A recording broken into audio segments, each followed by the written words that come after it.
Bismillahirrahmanirrahim. Assalamualaikum warahmatullahi wabarakatuh. Alhamdulillahirrabbilalamin. Asyhadu an la ilaha illallah wa asyhadu anna Muhammad Rasulullah. Allahumma salli ala sayyidina Muhammad wa ala ali sayyidina Muhammad. Halo sahabat semuanya, jumpa lagi bersama saya di sini, Bagus Baraja, di channel Bagus Baraja, channel kesayangan kita, channel tempat kita belajar banyak hal, channel tempat kita mengasah kekuatan batin kita untuk menjadi manusia yang berlimpah. Senang bisa terus update tiap hari jam 9 malam, jadi pantengin terus channel ini. Dan untuk yang barusan mampir di channel ini, jangan lupa klik tombol subscribe-nya, kemudian klik juga tombol loncengnya agar kamu dapat notifikasi ketika saya update video terbaru, kemudian di like jika kamu suka dan di share ke seluruh kerabat kamu. Kali ini saya akan bahas tentang pertanyaan banyak orang, permasalahan banyak orang, atau unek-uneknya banyak orang. Banyak yang sudah melakukan banyak hal namun tak berdampak apapun. Banyak yang sudah berdoa namun seakan doanya belum terjawab. Hidup semakin rumit, rezeki semakin sempit, dan kondisi hati pun semakin sulit. Itu sebenarnya disebabkan apa sih? Saya akan jawab di video kali ini, maka tonton videonya sampai selesai. Sebelum kita bahas materinya, sebelum saya jawab semua pertanyaan unek-unek kamu, saya ingin mengajak kamu, menginformasikan buat kamu yang ingin mengikuti kelas yang saya adakan selama 1 tahun, dan pertemuannya 1 minggu sekali, tepatnya di minggu malam, yang insya Allah akan membantu kamu karena durasinya 1 tahun ya, akan membantu kamu yang selama ini punya luka batin, buat kamu yang punya kendala dalam spiritual, kemudian yang ingin hidupnya bahagia, insya Allah akan dibantu selama 1 tahun mendapatkan banyak materi dari saya. Selain daripada itu juga kamu akan mendapatkan video-video edukasi dan juga akan mendapatkan audio terapi juga. Jadi segera daftarkan diri kamu untuk mendapatkan banyak fasilitasnya, dan untuk pendaftarannya langsung hubungi nomor telepon yang tertera di layar monitor kamu ya. Baik teman-teman, ngomong-ngomong tentang rezeki, karena memang channel YouTube ini membahas tentang magnet uang, healing, penyembuhan luka batin, kemudian permasalahan-permasalahan hidup. Ya memang realitanya itulah permasalahan kita semuanya. Saya pun dulu juga merasakan hal yang sama ketika saya larut dalam permasalahan dan saya tidak paham ilmunya.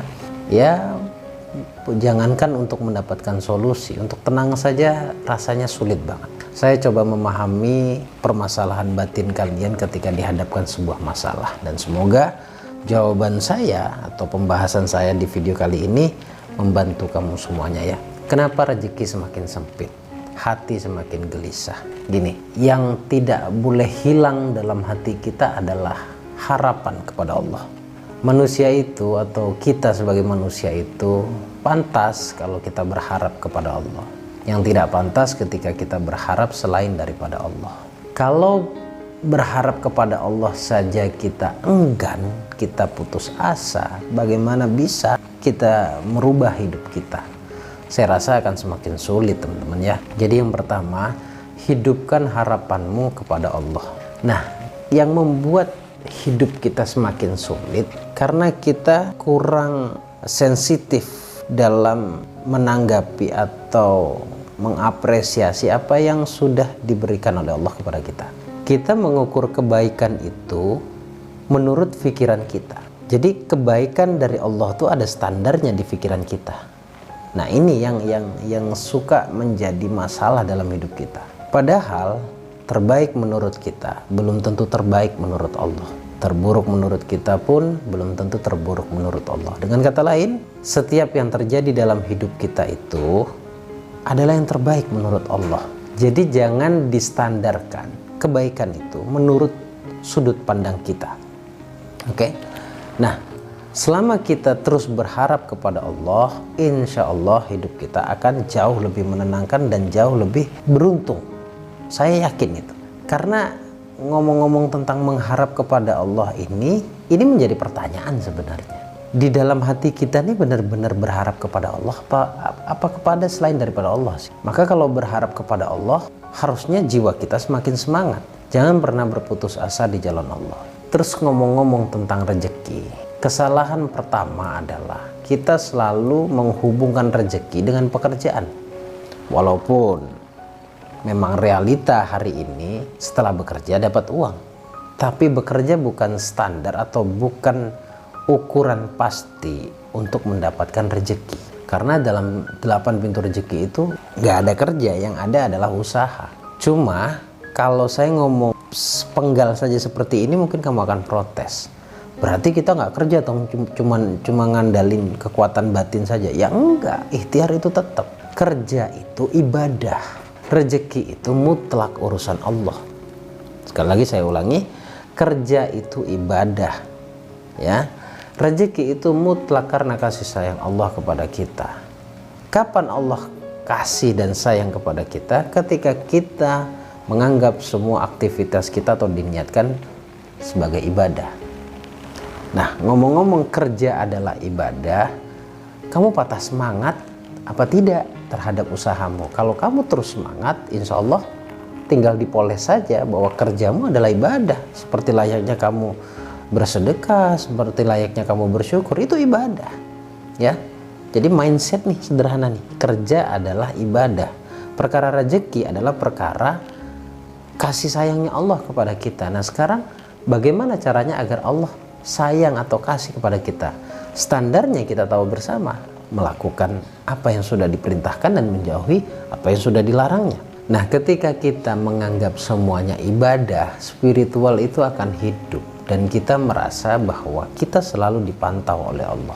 Yakinlah bahwa Allah akan pantau kamu terus. Allah melihat kita terus. Jadi kalau kamu merasa dilihat oleh Allah, dipantau oleh Allah, ada spiritual yang terbangun dan terbangun sebuah kedekatan dengan Allah. Itu logika sederhana dan ini masuknya juga pada spiritual, kekuatan bawah sadar atau kekuatan hati itu. Anggap atau mulai dari sekarang niatkan kerja itu ibadah. Perkara rezeki adalah perkara kasih sayang Allah. Nah, saya tidak sedikit bertemu dengan pengusaha. Pengusaha itu jangan langsung mindsetmu gede ya, angkanya miliaran, enggak. Ketika kita punya pekerjaan yang tidak pasti, pendapatannya tidak pasti, tapi kerjaannya pasti, ibadahnya pasti. Anggap saja saya biasa nongkrong di warung kopi karena memang kerjaan di warung kopi ini contoh ya, kerjaan di warung kopi, ketemu relasi, ketemu teman, ngobrol dan lain-lain. Nah itu ketika berangkat dari rumah harus husnudzon sama Allah, berbaik sangka sama Allah. Ini saja kadang-kadang disalahartikan, disalah definisikan oleh tidak sedikit orang gitu loh. Ketika saya mengatakan husnudzon kepada Allah, berbaik sangka kepada Allah, bukan berbaik sangka kepada Tuhan, karena kita nggak bisa menjangkau Allah, tapi berbaik sangka atas hidupmu atau berbaik sangka atas nasib yang sudah Allah berikan kepada kita. Hari ini boleh gagal, coba lagi besok. Hari ini nggak dapat rezeki, bukan berarti juga besok nggak dapat rezeki. Semuanya memang belum pasti. Justru karena memang belum pasti itu, maka teruslah berbaik sangka kepada Allah. Berbaik sangka kepada Allah, Allah tidak akan pernah biarkan hambanya berjalan sendirian. Rezeki pasti Allah cukupkan karena memang Allah menjamin rezeki kita. Hari ini nggak dapat rezeki, besok turun lagi, keluar, bersebarlah di muka bumi ini. Kalau besoknya nggak dapat lagi, mungkin besok lusanya. Kalau nggak dapat besok lusanya, mungkin boleh jadi minggu depan. Nah ini adalah cara saya merangsang hati saya agar terus berbaik sangka kepada Allah.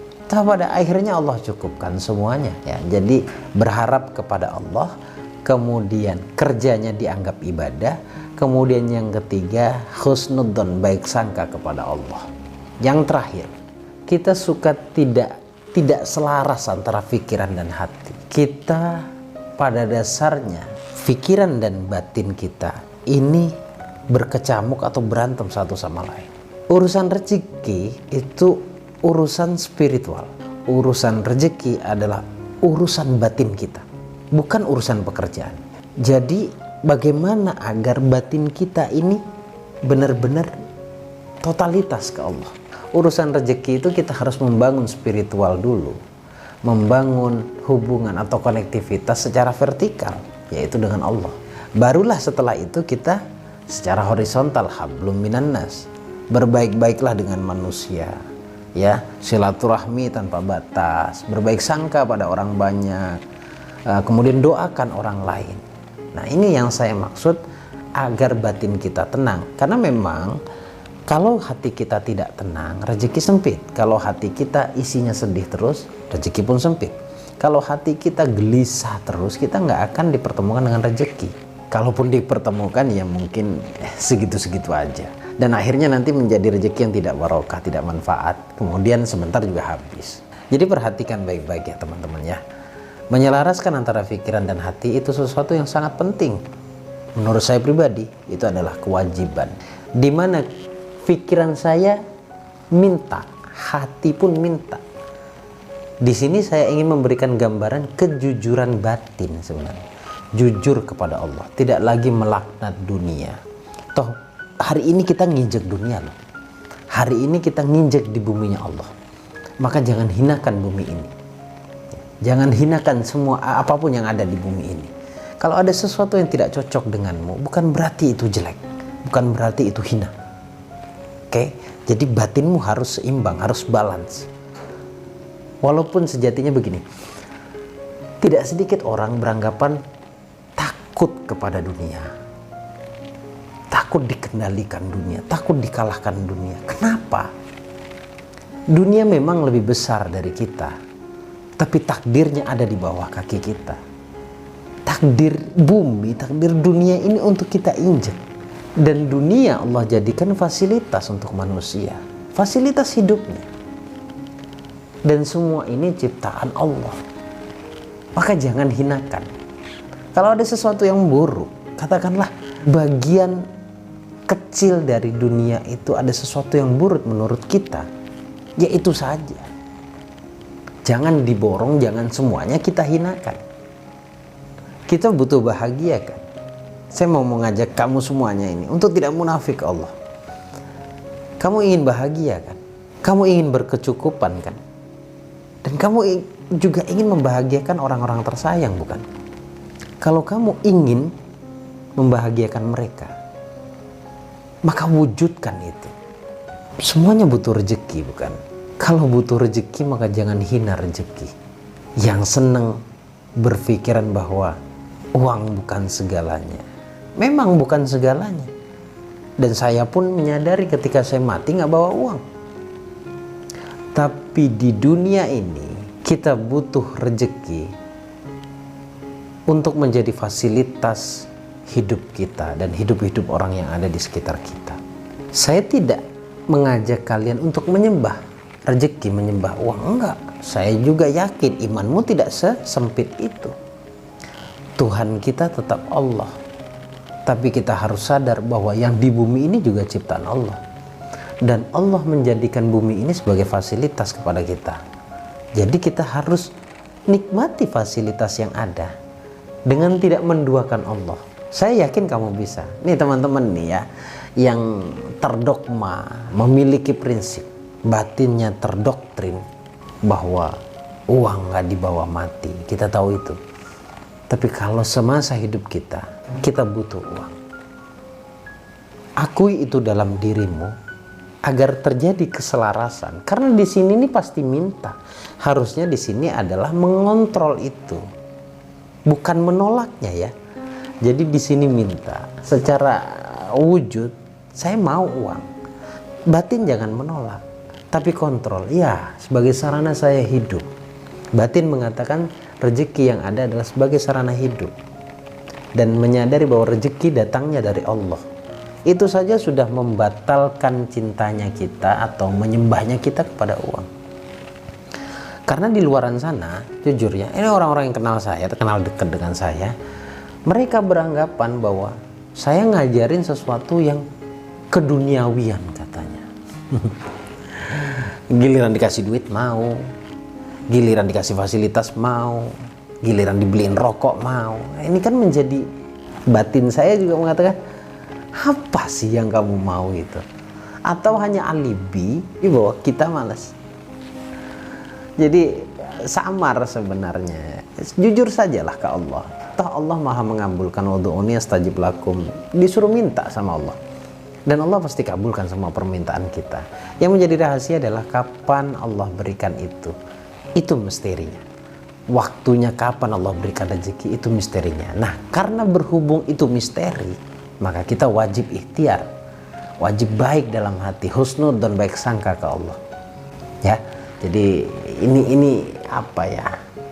Ini sebenarnya terjadi pada banyak orang, dan mungkin kamu yang nonton saat ini. Dan harapan saya ketika saya bicara seperti ini membuat kalian sadar bahwa Allah itu sayang sama kita. Allah itu sebegitunya memperhatikan kita. Bahkan dalam kiasnya dikatakan, berjalan kita mendekati Allah, Allah berlari mendekati kita. Dengan kata lain, Allah menunggu kita, menunggu hati yang tenang, menunggu hati yang baik, menunggu hati yang berbaik sangka kepada Allah, berbaik sangka atas nasib-nasib yang sudah Allah sediakan untuk kita. Dan kemudian teruslah berharap kepada Allah, ya, terus berharap kepada Allah. Kalau kamu lakukan, kalau kamu benahi pola pikirmu, ya, kalau kamu tanya kesimpulannya apa di video ini, benahi pola pikirmu. Yang tadinya kerja cari duit, niat itu salah. Kerja adalah ibadah.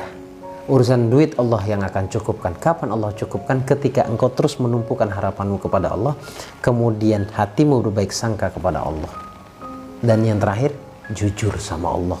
Kalau kita mau dengan kekayaan dan kita mau dengan kebaikan yang ada, agar hidup kita bahagia, ibadah tenang, ya, jadi orang baik, bisa bersedekah pada orang lain, jadi bermanfaat juga untuk orang lain. Semoga bermanfaat teman-teman. Mohon maaf jika ada salah kata. Tujuannya baik. Saya ingin kalian dimudahkan oleh Allah rezekinya. Sebenarnya rezeki itu maksa loh datang ke kita. Cuma kadang-kadang kitanya yang tutup pintu. Terima kasih. Semoga bermanfaat. Saya Bagus Baraja, Al-Fakir Ad-Dhaifillah. Assalamualaikum warahmatullahi wabarakatuh. Allahumma shalli ala sayyidina Muhammad.